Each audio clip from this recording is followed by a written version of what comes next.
If you've ever gone to the dark side of the moon, you're probably well acquainted with the really annoying, really obnoxious, and really long boss rush. The part of the game where Nintendo went, "Okay, now sir, how do we pad out this really tiny kingdom?" And the response was, "Fight everyone again. It's genius."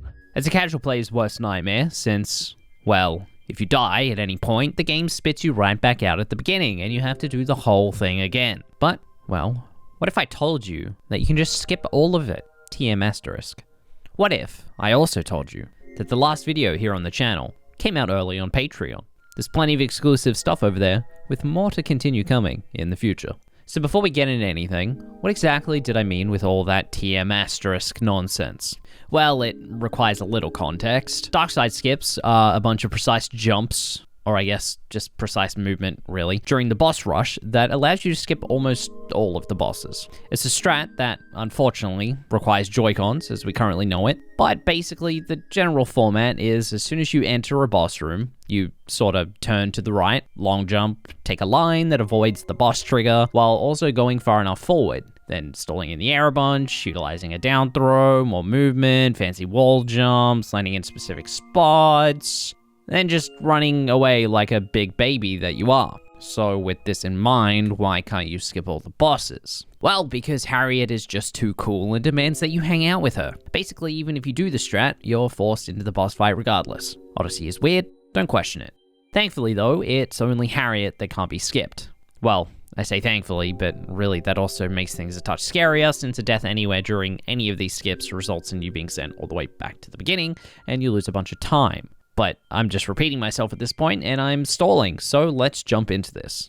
As soon as you enter any of the rooms, that of course isn't the second room, Hariet's room, turn both Mario and the camera towards the right and then long jump over the edge and head directly towards, or even maybe just ever so slightly to the right of, this vertical line that is against the back wall. I don't know what it is, but Darkside has a lot of lines that we're going to use as visual references. As you fall towards the poison, a touch before you fall into it, of course, throw out Cappy. Up left is fine, but it doesn't overly matter. Then instantly shake to get it to return. Then once Cappy is returned, press the jump button to get a rainbow spin. Then, just before you touch the poison, you're going to down throw, up left, sort of close to the wall, and then hold out Cappy. Then we're going to dive to then bounce off of Cappy while heading towards the wall. Sort of getting a little vector if you can to go as far forward, of course.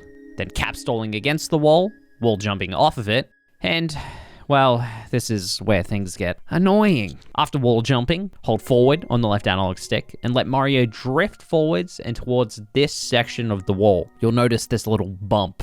That's what we're aiming for. Then, after what feels like an obnoxious amount of time, you're going to throw out Cappy, then again, instantly home him in with the motion control and get a rainbow spin, then throw Cappy towards the wall and dive. But we're going to aim for a very specific spot. If you look very carefully, you may notice these two horizontal lines on this little bump section.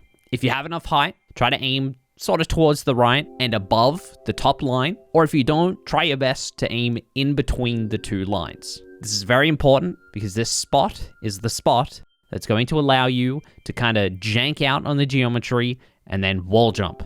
If you don't hit this spot, you will bonk. When you bonk, you will fall into the poison and you will die. This is the part of the strat that is incredibly scary and makes it incredibly difficult. I had no idea how the hell to make this wall jump strat work, but thankfully, Tyrone Pasta Man Speedy World Record Holder Extreme Gamer exists, and I can just pick his brain for these things. So thank you, Pasta Man. Much love. So, once you've landed at this spot and Mario is kind of derped out a little bit, you can then wall jump off of the wall, swing your camera around so you can see what you're doing, drift in the air for a little bit to get some distance, then, once again, draw out Cappy, home him in, get a rainbow spin, then cap throw and dive towards the edge of the boss arena. Then, swing Mario around towards the exit and long jump off the platform. Then, of course, cap diving and diving through the door. If you've somehow followed along through all of this, skipped all the bosses, that can be skipped, of course, holy heck, you're a gamer.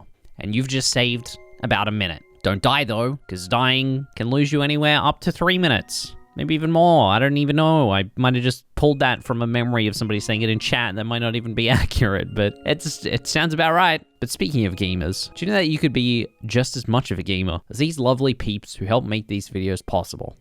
So a huge thanks, as always, to our lovely Patreons. We've got Bryant, Georgie, King, Natasha, Rain, and of course, Yason, helping to make this whole thing possible, and more videos to come in the future. But that's all from me. I'll see you guys in the next one.